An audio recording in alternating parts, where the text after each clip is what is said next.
జిల్లా కేంద్రంలోని సిఐడి కార్యాలయం వద్ద ఉన్నాము. ప్రస్తుతం సిఐడికి కొంతమంది గనుల సంబంధించిన యాజమాన్యులు ఫిర్యాదు చేయడం జరిగింది. వైఎస్ఆర్ ప్రభుత్వ హయాములో పెద్ద ఎత్తున అవినీతికి పాల్పడడం జరిగింది. అయితే ఆ ప్రభుత్వ హయాంలో మనం కంప్లైంట్ చేసినా ఎవరు పట్టించుకోలేదు. తమ మీదే తిరిగి కేసులు పెట్టిన సందర్భాలు ఉన్నాయి. అయితే సైదాపురం తదితర ప్రాంతాల్లో పెద్ద ఎత్తున వైట్ స్టోన్ విదేశాలకు తరలించడం జరిగింది. దీని మీద తెలుగుదేశం పార్టీ శ్రేణులు సోమిరెడ్డి చంద్రమోహన్ రెడ్డి, అదేవిధంగా కోటమిరెడ్డి శ్రీధర్ రెడ్డి, అబ్దుల్ అజీజ్ తదితరంతా ఫైట్ చేయడం జరిగింది. అయితే వాళ్ళు ఉన్నత స్థాయి అధికారుల దృష్టికి తీసుకెళ్లినప్పటికీ ఎక్కడ ఎలాంటి స్పందన లేదు. యథావిధంగానే వాళ్ళు అక్రమంగా విదేశాలకు తరలించిన సందర్భాలు అయితే మనం చూసాము. అయితే ఇప్పుడు రాష్ట్రంలో తెలుగుదేశం పార్టీ ప్రభుత్వం అధికారంలోకి వచ్చిన తర్వాత గతంలో ఆ ప్రభుత్వంలో అన్యాయానికి గురైన వాళ్ళంతా క్వారీ యాజమాన్యులు మొత్తం ఈరోజు బయటికి రావడం జరిగింది. తమకు అన్యాయం జరిగింది, ఇప్పుడు న్యాయం చేయాలంటూ కూడా సిఐడిని ఆశ్రయించడం జరిగింది. ప్రస్తుతం మనతో మాట్లాడేందుకు క్వారీ యాజమాని బద్రీనాథ్ మనతో ఉన్నారని అప్పట్లో ఏం జరిగింది మీకు? అన్న, నా పేరు బద్రీనాథ్. మాది సైదాపురం మండలం జోగిపల్లి గ్రామంలో మాకు సొంత ల్యాండ్లు, ఈ విధంగా మా పిత్రాచిత్రం నుంచి మాకు సంక్రమించిన ల్యాండ్లు ఉన్నాయి. వీటిల్లో లీజులు పాత రోజుల్లో మా తాతల రోజుల్లో మైనింగ్ చేసిన పొలాలు, కొంత మామూలు ల్యాండ్లు, చదరమైన ల్యాండ్లు, పొలాలు, మెట్ట ప్రాంతాలు, మెట్ట పైర్లు పండించుకునే పైర్లు. ఈరోజు ఈ ప్రభుత్వం ఈ వైసీపీ ప్రభుత్వం వచ్చినప్పటి నుంచి క్వార్ట్జ్ అనే ఖనిజాన్ని దానికి విపరీతమైన గిరాకీ రావడంతో ఈ ప్రభుత్వ పెద్దలు కొడవలూరు ధనంజయ రెడ్డి, చిన్న చెంచా నాయకుడు బిరుదోలు శ్రీకాంత్ రెడ్డి, సజ్జల రామకృష్ణారెడ్డి, ఆయన కుమారుడు సజ్జల భార్గవరెడ్డి, కారుమూరి నాగేశ్వరరావు అని ఆయన పౌర సరఫరాల శాఖ మంత్రి కారుమూరి నాగేశ్వరరావు సొంత అల్లుడు సందీపు, వీళ్ళందరూ ఒక సిండికేట్గా ఏర్పడి ఇక్కడ డిప్యూటీ డైరెక్టర్ ఏ శ్రీనివాస్ కుమార్ని ఆయన కూడా భాగంలో కలుపుకొని ఆదూరు చరణం, ఒగ్గు కృష్ణయ్య వీళ్ళందరినీ ఒక సిండికేట్గా పెట్టుకొని మరికొందరు కూడా ఆ ఊర్లో వాళ్ళని పెట్టుకొని ఈ దందా అంతా నడిపాడు. ఈవెన్ మా పొలాల్లోనే 1,50,000 టన్నుల ఖనిజాన్ని తరలిచ్చారు.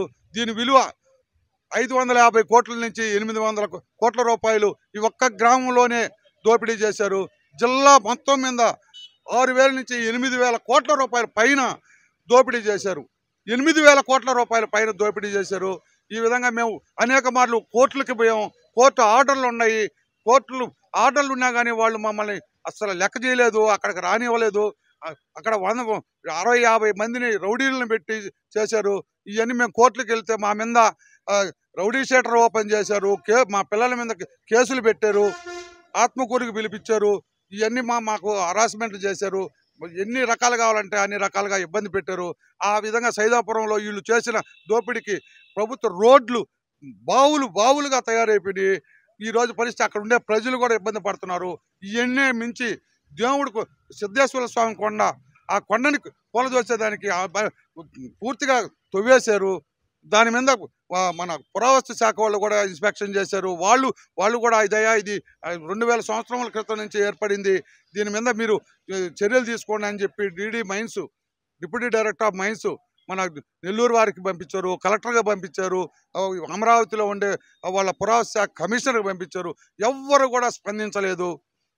ఈ నాయకులందరూ చేరి సజ్జల రామకృష్ణారెడ్డి, కారుమూరి నాగేశ్వరరావు అల్లుడు వీళ్ళందరూ చేరి ఈ ఆఫీసర్లందరినీ నోరు మూసేసి ఈ విధంగా దోపిడీ చేశారు. బద్రీనాథ్ గారు, గట్టిగా అడిగితే మీ మీద కూడా కేసులు పెట్టడం, చంపుతాము. అవును, మా మీద రౌడీ షీటర్ ఓపెన్ చేయమన్నాడు. ఇక్కడ ఆత్మకూరులో మా పిల్లల మీద కేసులు పెట్టారు. మాకు ఫోన్లు చేసి మీరు ఎట్ట బతుకుతారో, మీరు ఎట్ట చూస్తారో చూడండి అని చెప్పి బెదిరింపులు వచ్చినాయి. ఇలా ఎన్ని రకాలు కావాలంటే అన్ని రకాలుగా మమ్మల్ని ఇబ్బంది పెట్టారు. ఇప్పుడు సోమిరెడ్డి చంద్రమోహన్ రెడ్డి, అదేవిధంగా శ్రీధర్ రెడ్డి వాళ్ళు కూడా మీకు సపోర్టెడ్గా పోరాటం చేశారు. వాళ్ళ సహాయం తీసుకున్నాం. వాళ్ళు ఎంతో అక్కడికి మైన్ల కాడకు వచ్చారు. వాళ్ళు ఆఫీసర్లకు ఫోన్ చేసిన ఆ రోజు వాళ్ళ ఫోన్లు కూడా ఆఫీసర్లు లెక్క చేయలేదు, ఫోన్లు ఎత్తలేదు. వాళ్ళు ఎవరిని కూడా పట్టించుకోలేదు. ఏమీ అసలు వాళ్ళ మీద కూడా దౌర్జన్యం చేసేదానికి కూడా పూనుకున్నారు. సిద్ధేశ్వర స్వామి కొండ దగ్గర అన్నదానం సత్రం ఉంది. ఈ దుమ్ముకి ధూళికి బ్లాస్టింగ్కి అన్నదాన సత్రాలు కూడా మూతపడిపోయినాయి. వచ్చిన యాత్రికులు ఈరోజు భోజనానికి కూడా ఇబ్బంది పడే పరిస్థితి ఉంది. ఇది ఆడ ఇంకొకటి వీళ్ళు ఆ కొండ కింద గుప్త నిధులు ఉన్నాయనే దాంతో కూడా ప్రయత్నాలు జరిగినాయి. ఈ కొడవలూరు ధనుంజయ రెడ్డి వీళ్ళందరూ చేసిన ఇది. ఇంకొకటి ఇప్పుడు సిఐడిని మీరు ఆశ్రయించారు, సిఐడి డిఎస్పిని ఏమన్నారు వాళ్ళు? వాళ్ళు వీటి మీద మేము చర్య తీసుకుంటాము, వీటి మీద ఎంక్వైరీ చేస్తాము, మీకు న్యాయం జరగద్ది, మేము ఉన్నాము అని చెప్పి హామీ ఇచ్చారు. మాకు అవసరమైనప్పుడు ఏదైనా సమాచారం కావాలన్నప్పుడు మీరు మాకు అందుబాటులో ఉండండి, మేము మీకు అన్ని విధాలా మేము విచారణ చేసి దీని వెనక ఏమేమి జరిగిందో అని కూడా నిగ్గుదేలుస్తామని చెప్పారు డిఎస్పి గారు. అంటే ఈ ప్రభుత్వంలో మీకు న్యాయం జరుగుతుందని మీకు నమ్మకం ఉందా?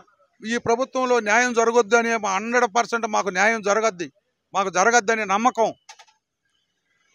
చంద్రబాబు నాయుడు గారు ఎప్పుడు కూడా ఇంత మరీ అన్యాయం చేయలేదు, చేయబోడు కూడా. ఆయన కొన్ని ఎథిక్స్ ఉండే నాయకుడు ఆయన. అందువల్ల ఆయన అందులో దేవుడు అంటే ఏ దేవుడినైనా కానీ ఆయన చాలా పవిత్రంగా చూసి ఆయన దేవుణ్ణి కాపాడతాడు, ప్రజల్ని కాపాడతాడు. అందువల్లనే ఆయనతోనే నడుస్తాం మేము. ఇది రాష్ట్రంలో చంద్రబాబు నాయుడు ప్రభుత్వం అధికారంలో వచ్చిన తర్వాత తమకు నమ్మకం వచ్చింది, ఖచ్చితంగా న్యాయం జరుగుతుందన్న ఉద్దేశంతోనే సిఐడి కార్యాలయానికి వచ్చి ఫిర్యాదు చేసినట్లు బద్రీనాథ్ చెప్తున్నారు. వీడియో జర్నలిస్ట్ ప్రదీప్తో RTV నెల్లూరు నుంచి. మరిన్ని వీడియోస్ కోసం ఛానల్ ని సబ్స్క్రైబ్ చేయండి, లేటెస్ట్ అప్డేట్స్ కోసం వాట్సాప్ ఛానల్ ని ఫాలో చేయండి అండ్ లింక్ డిస్క్రిప్షన్ లో ఉంది.